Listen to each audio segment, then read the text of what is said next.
This is Paul from Paul's Product Reviews, and today I have the Milesee, I believe it is, a night vision monocular. So I've given this a whirl and had some time to play around with it, and it's been quite fun.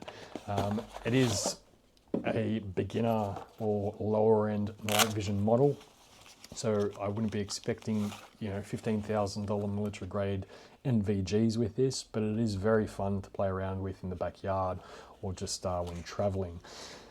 It is feature rich and has various settings. So you actually have a night vision mode and then 3 levels of IR activation. So 3 brightnesses where the IR mode can get more and more intense. The device itself is just over handheld size. I mean, it is handheld. It does, the one catch I would say that I've had with this is that you don't want to be using this to look at anything within probably about 50 to 100 feet. 50 to 100 feet is probably the starting effective range. And then you have, I believe it is 8 times optical zoom, and the zoom is controlled just on the side here. This button here is used to adjust that illumination from the infrared. So either from the standard night mode, pressing it once will just bring up one of those dashes on it looks like a torch with 3 dashes. It starts off with 1 and then 2 and 3 in the corner of the screen as you adjust that.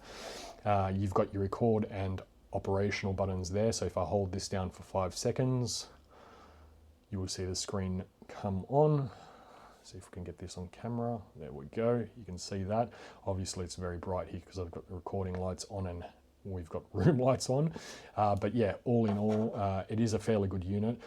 That is the record button. It does photos and videos. You can adjust brightness and tone and all that sort of stuff.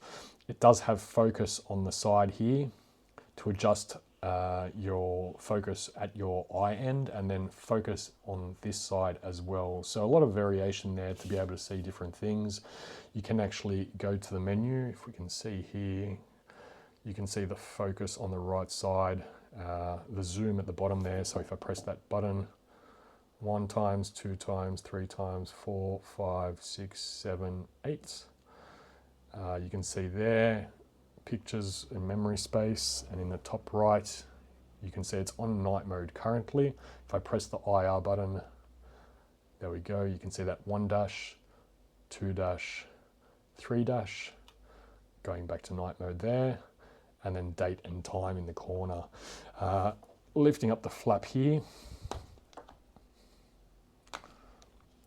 we have the micro SD slot, and it comes with a micro SD card, which is great, and USB-C charging, which is phenomenal. Yeah, anything that's not using USB-C charging these days is just a bit of a hassle. The speeds which you can get are far better than any micro USB or USB-A cables that you see out there, so it's great to see. Obviously, you've also got a tripod mount on here, and a lanyard attachment point on the side if you want, from either ends. I will say, if you are using this at zoom at night and you're using this handheld, if you're not very steady with your hand and it's shaking, it is very hard to focus in on things, especially if you're using this. I probably wouldn't use this for hunting or whatnot, but I'm using this just for surveillance at night and just to get a better picture when you are in low light conditions. So for what it is and for the price you're paying, it is amazing quality. You're not going to be able to get military grade night vision goggles at this price point, but the package they've put together at this price point is quite decent. So if you want to have some fun and just play around with it for the first time, or like me, you're doing a bit of basic surveillance work, these are a great unit to have. If you are after something more short range, you may need to look for another item. All in all, great product.